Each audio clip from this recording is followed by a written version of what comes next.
నమస్తే ఫ్రెండ్స్, ఈరోజు మన వీడియో వచ్చేసి మంచి వాళ్ళకే ఎందుకు కష్టాలు వస్తాయి. ఇది ఈరోజు వీడియో. మీరు కనుక మొదటిసారి మన ఛానల్ చూస్తుంటే మన ఛానల్ని సబ్స్క్రైబ్ చేసుకోండి. వీడియో నచ్చితే లైక్ చేయండి, షేర్ చేయండి, బెల్ ఐకాన్ నొక్కి యాక్టివేట్ చేసుకోండి. ఫ్రెండ్స్, మంచి వాళ్ళకి ఎందుకు కష్టాలు వస్తాయి? మీరు మహాభారతాన్ని కానీ రామాయణాన్ని కానీ పరిశీలించి చూసినట్లయితే మహాభారతంలో పాండవులు కష్టాలను ఎదుర్కొన్నారు. రామాయణంలో మనందరికీ తెలిసింది.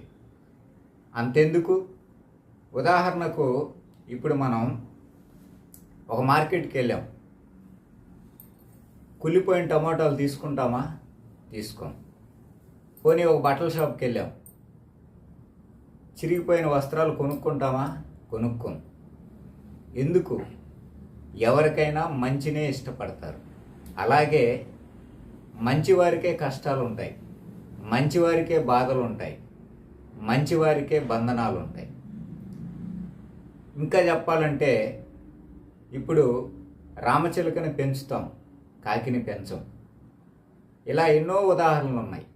అయితే భగవంతుడిచ్చినటువంటి ఈ కష్టాలని మనం ప్రేమతో స్వీకరించాలి. ఎంతో దైవభక్తితోటి వాటిని మనం చూడాలి.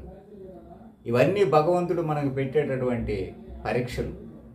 కాబట్టి ఫ్రెండ్స్, వాటిని ప్రేమపూర్వకంగా చూడండి.